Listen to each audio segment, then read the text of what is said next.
For decades, André Rieu has been the heartbeat of a gentler world, the living echo of waltzes that healed broken hearts and made even the lonely believe in joy again. His violin has drifted through the years like a silver thread of light, fragile, tender, and eternal. He once made millions weep beneath the stars of mastery, where laughter and tears danced together in the same melody. Yet behind the graceful bow and that familiar smile stands a man who has spent his later years fighting the cruelest battle of all, the battle for balance itself. A hidden illness once stole the ground beneath his feet, turning the stage he loved into a storm he could no longer control. Every performance since has been a quiet war, fought against dizziness, exhaustion, and the haunting fear that one wrong step could end the music forever. Don't look away, for what he endures now may be the most fragile waltz of his life. And if his music has ever lifted you when the world felt heavy, leave a like below, a quiet tribute to the artist who turned pain into melody and silence into love. Some hearts are born with cracks too wide for childhood to fill. André Leon Marie Nicolola Rieu was born on October 1, 1949 in Maastricht, a quiet Dutch city still carrying the faint ache of post-war Europe. Cobblestones that remembered marching boots and church bells that tried to drown the ghosts. His family was respected, comfortable, never poor, but the air inside their home was thinner than love could breathe. His father, André Rieu Sr., a celebrated conductor, could command thunder from an orchestra, yet never one word of affection from his own son. His mother, Katharina, ran their home like a score with no pauses, precise, spotless, but airless. The Rieu household was one of discipline, not tenderness. Everything was in order except the human heart. My parents didn't love me, André would later recall, not in bitterness, but in truth. That's not a feeling, that's a fact.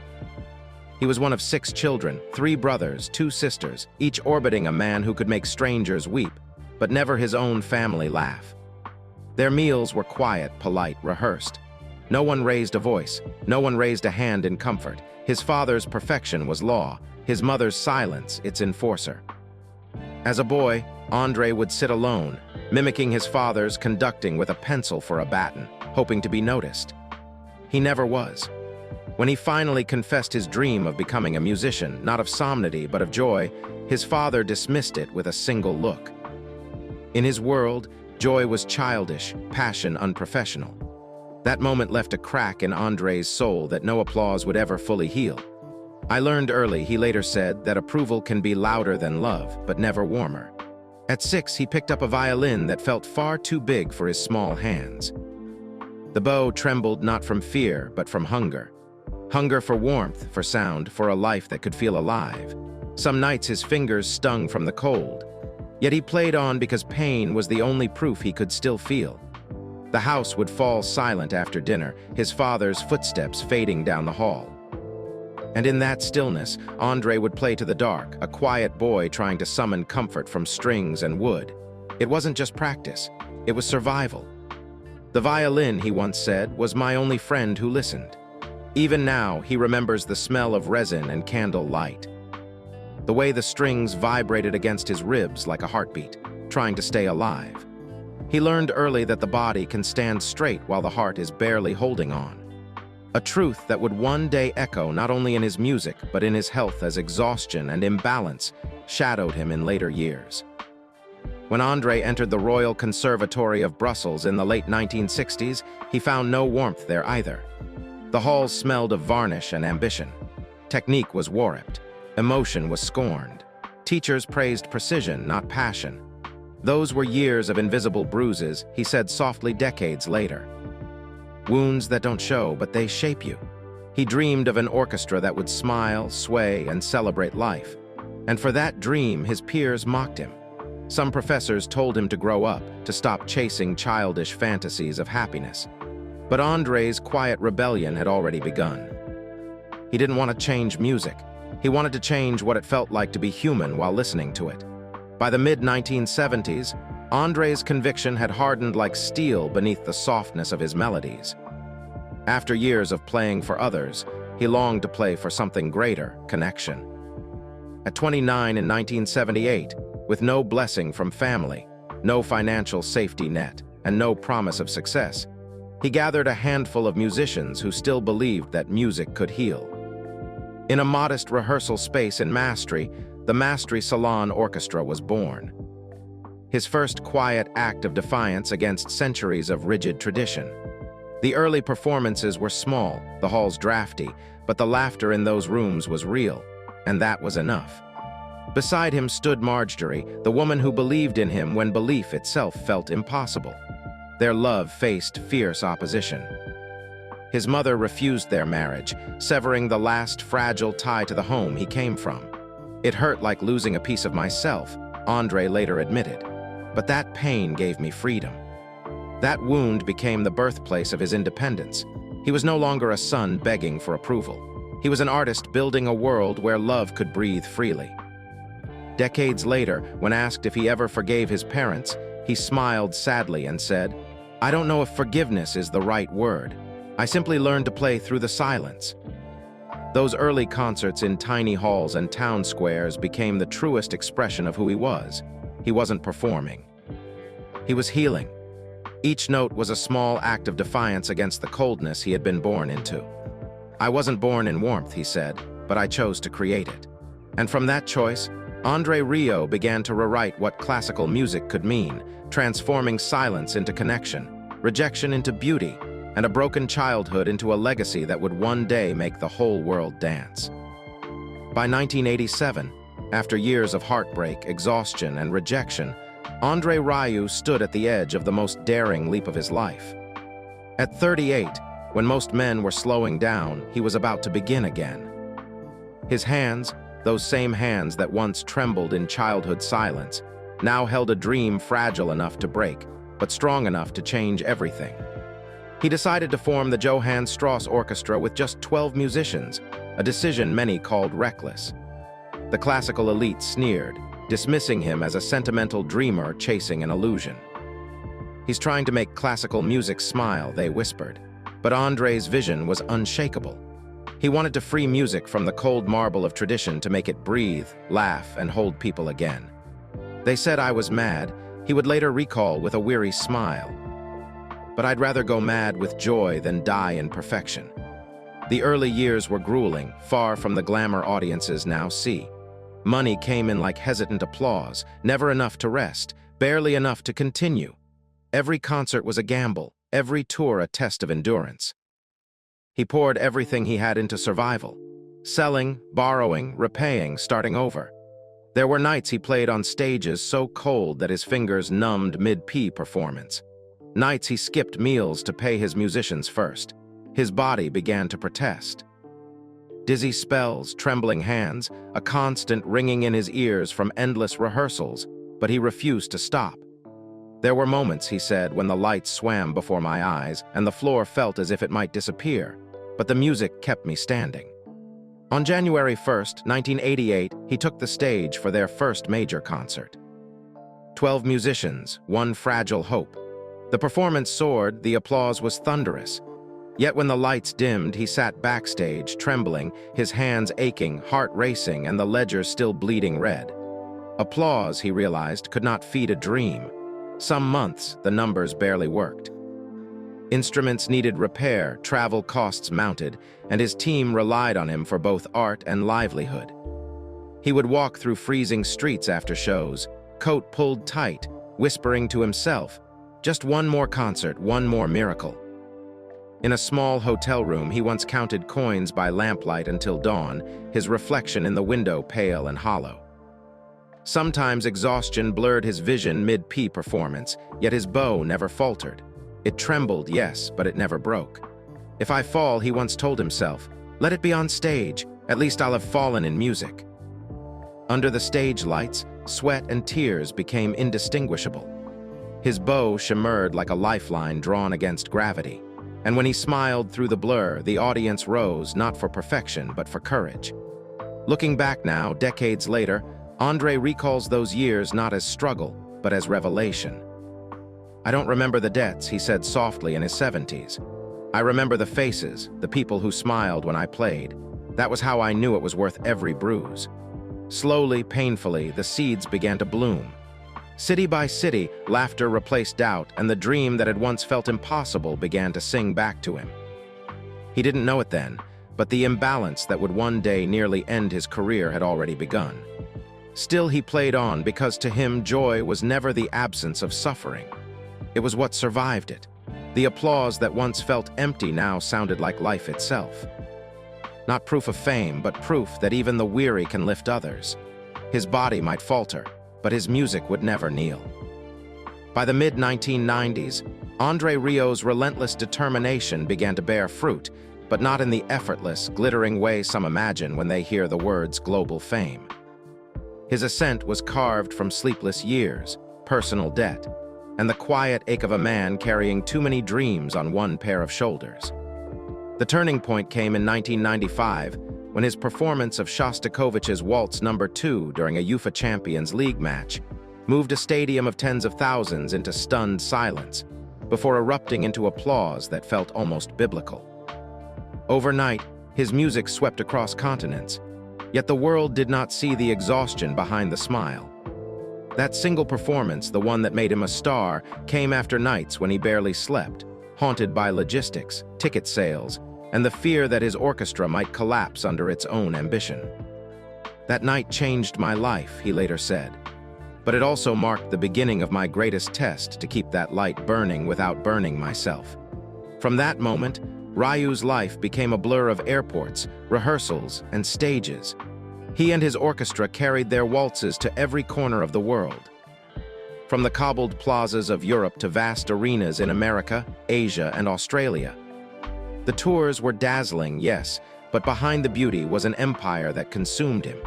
He was not just the artist. He was the producer, the financier, the caretaker of more than 100 lives. The responsibility was suffocating. He managed rehearsals, travel, payrolls, insurance, marketing, all while performing each night as if no burden existed. The king of waltz was not a crown he wore. It was a weight he carried. Each bow stroke on stage was a negotiation with fatigue. Some nights his vision blurred from exhaustion, the music notes floating like ghosts in the glare of stage lights. Still, he smiled. Still, he played. There were times, he confessed, when I bowed and could barely feel my arms, but the audience gave me their strength back. By the early 2000s, Rieu had built what few musicians in history ever achieved, an independent musical empire. Every element from recording to promotion to logistics ran under his watch. He built his own recording studio in Maastricht, his hometown, so he could control every sound without interference. Each decision was a gamble. Some paid off gloriously, others nearly destroyed him. The scale of his productions ballooned. Hundreds of staff, millions in logistics, tens of thousands of tickets per tour. In 2009, when unexpected cancellations and medical exhaustion struck, the financial loss nearly broke him. More than $15 million vanished in months, but even as the numbers fell, his faith didn't.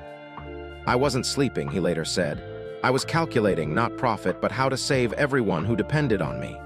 His determination became his sickness and his cure.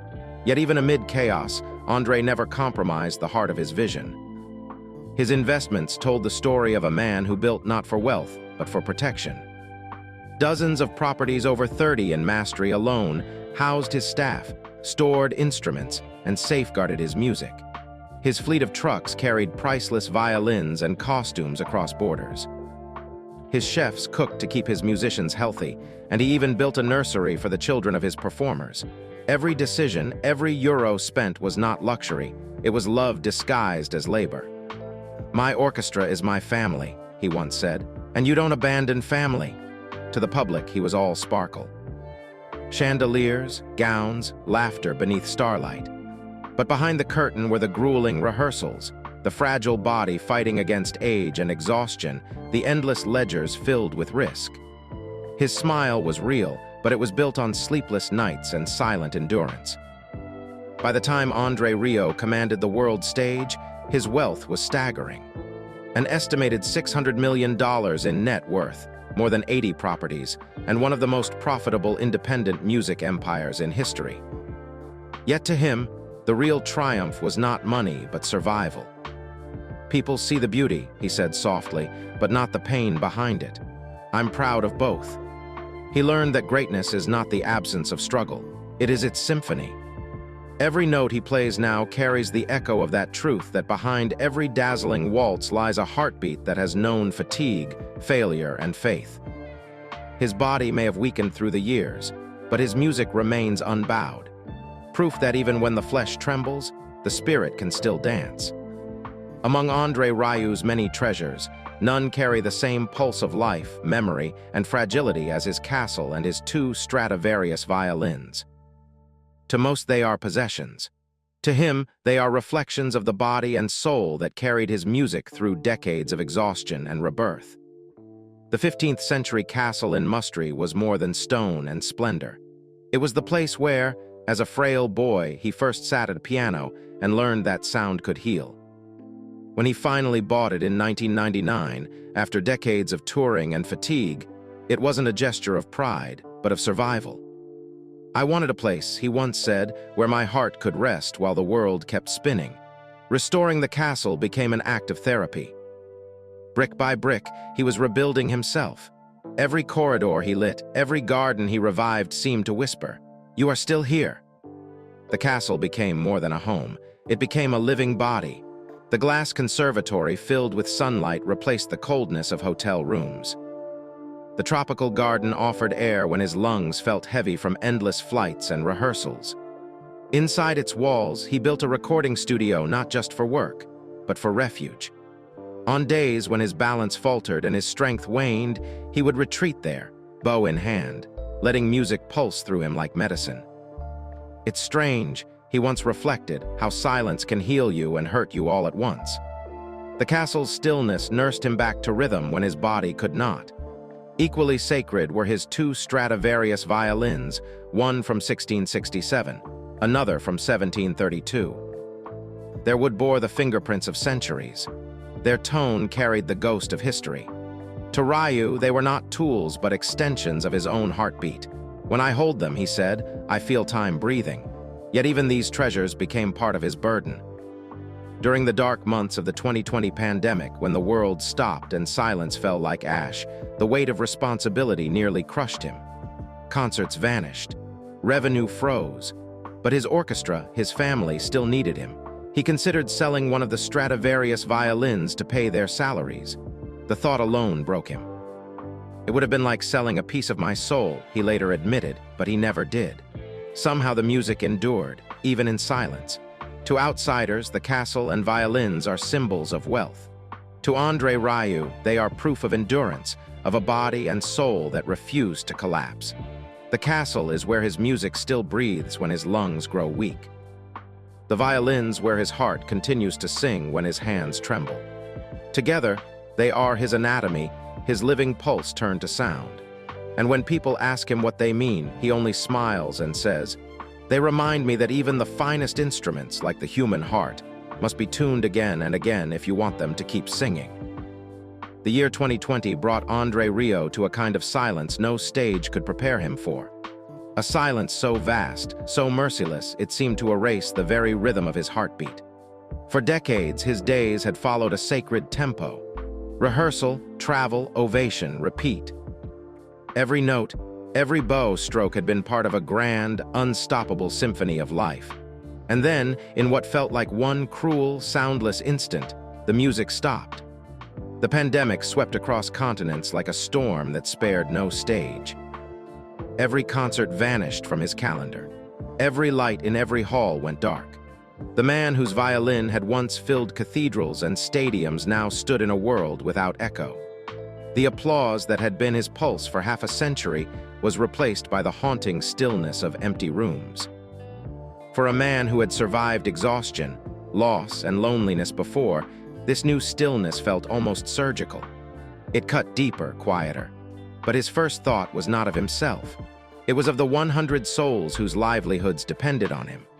The musicians, technicians, drivers, and tailor who had built their lives around his music. As borders closed and ticket sales collapsed, André reached into the reserves he had spent a lifetime building, determined that not a single one of them would be left to drift. Month after month, as the world grew silent, His accounts grew thin. The numbers mocked him at night. Lines of red ink that blurred under tired eyes.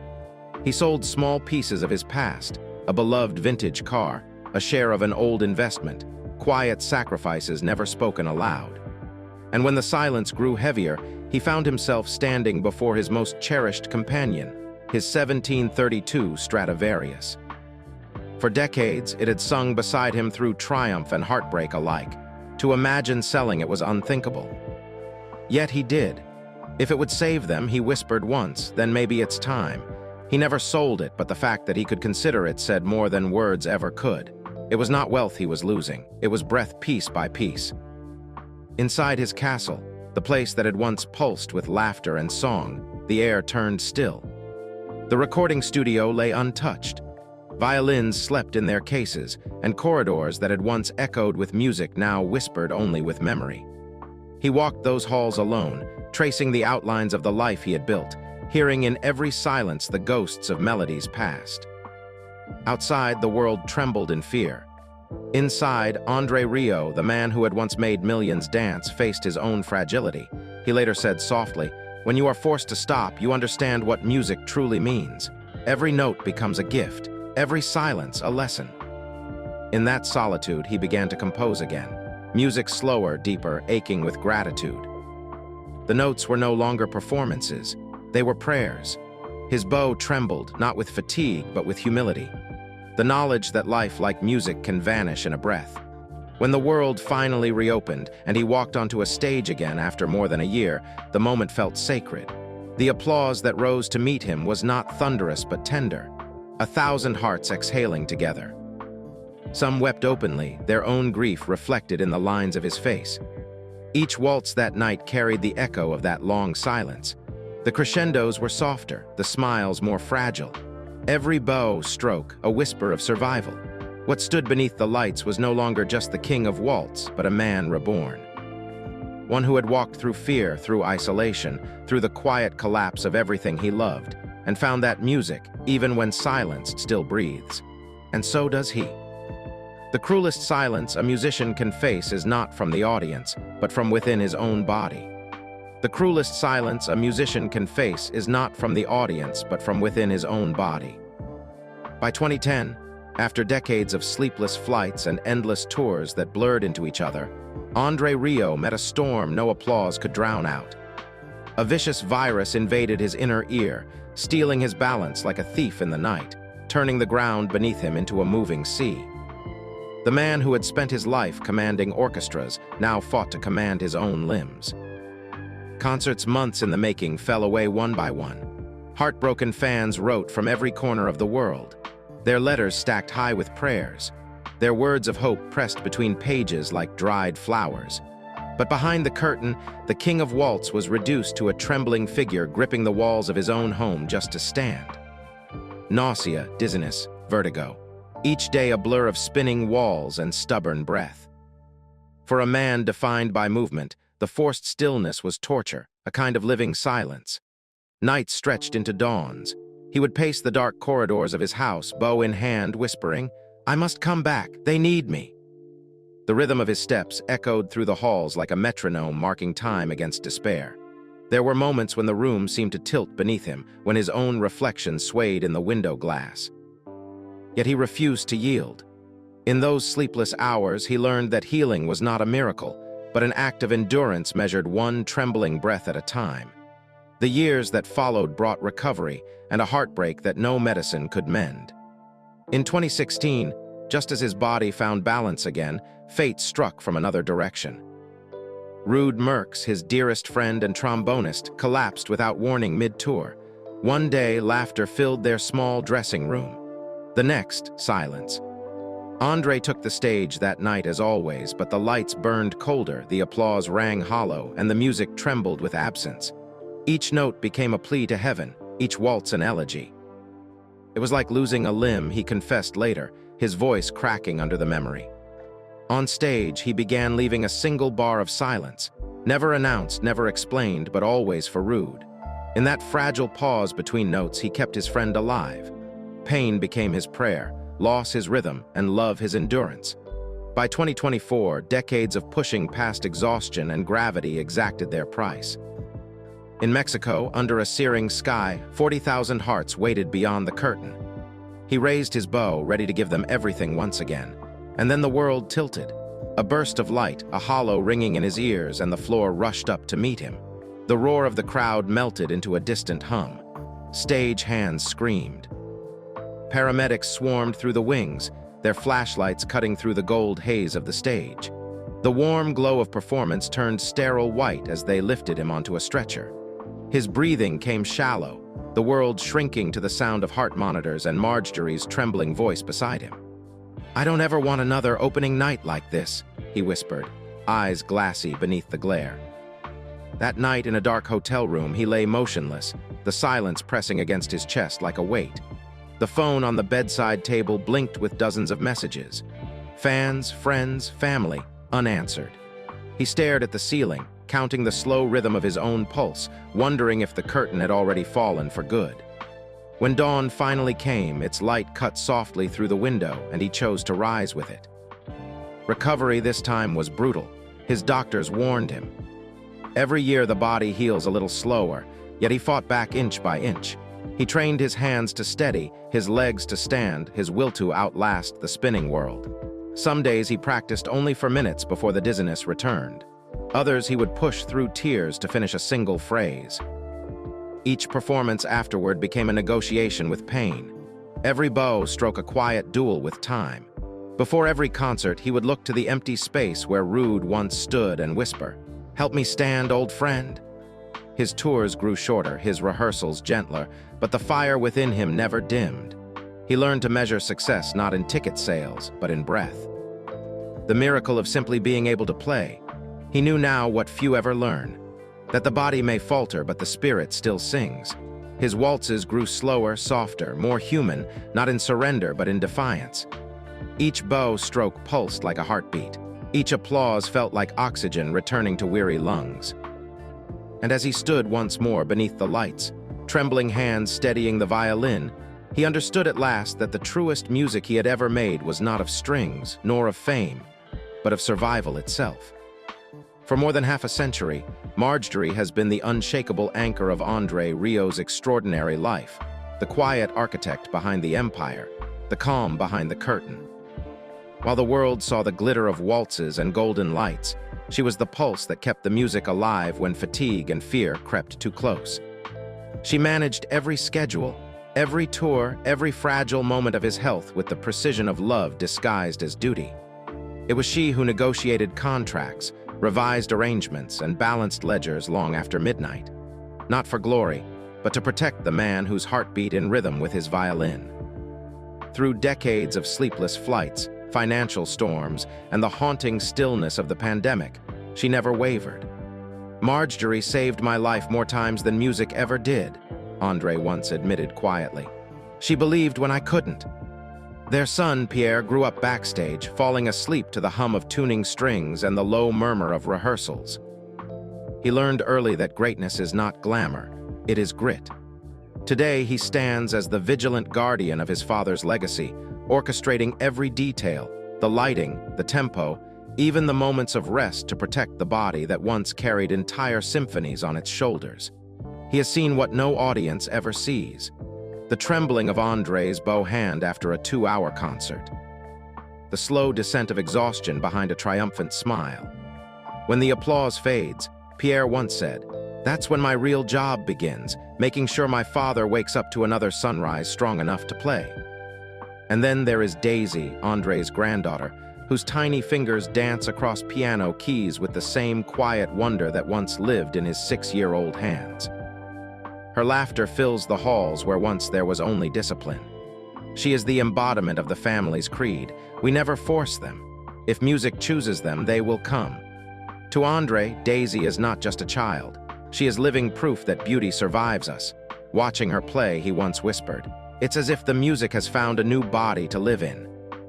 Today, in November 2025, André Rieu resides in his 150-year-old home near his cherished 15th century castle. The place where a boy once reached for a piano key and found destiny. The castle remains alive with music, its stone walls now softer with memory. But his home has become his sanctuary, a place where silence heals rather than haunts. The rhythm of his days has slowed. Dawn walks in the misty gardens, light stretching guided by his trainer, herbal teas instead of champagne, and meals carefully balanced by his doctor and chef to preserve the fragile stamina that age and history have claimed. In the afternoons, he retreats to his studio, sometimes playing for hours, sometimes just touching the violin as if in conversation with an old friend. Evenings are for Marjorie, Pierre, and Daisy. Quiet dinners, soft laughter, and the comfort of being surrounded by love rather than applause. Though he has not spoken publicly of a will, his family already understands what his truest inheritance will be. It is not his vast fortune, nor the castle, nor the priceless Stradivarius violins. It is his life itself, the courage to create warmth where none was given, the discipline to keep faith when the body faltered, the resilience to play on when silence threatened to swallow everything. His net worth may be measured in hundreds of millions, but his real wealth lies in millions of hearts that beat a little steadier when they hear his waltzes. The echoes of his July 2025 concert still linger in the air, a symphony of gratitude and survival. Thousands stood together that night under the summer sky, tears glistening in the crowd as the final note faded into the stars. "I am still here," he whispered backstage afterward, "and so is the music." Now, in early November 2025, André plays fewer notes, but each carries the weight of a lifetime. His health, though more fragile, is no longer an enemy, but a teacher. Every breath he draws, every bow he raises is a quiet defiance of time. He knows the curtain will fall someday, but not yet, not while his heart still beats in waltz time. Because in the end, André Rieu's true legacy is not measured in applause or awards, but in the unseen lives he has lifted. The widower who smiled again, the lonely who felt less alone, the aging who found courage to keep dancing. His life reminds us that the truest music is not what we hear, but what we feel. The will to keep breathing, to keep loving, to keep believing in beauty, no matter how heavy the years become. If André's melodies have ever carried you through grief or brought you back to joy, leave your tribute below. Even a single word of gratitude is a note in his eternal symphony. And as you listen tonight, remember this. No matter where you are, no matter how tired your heart feels, there is still music left in you. May you live your own waltz in health, in peace, and in the quiet wealth of a life well loved.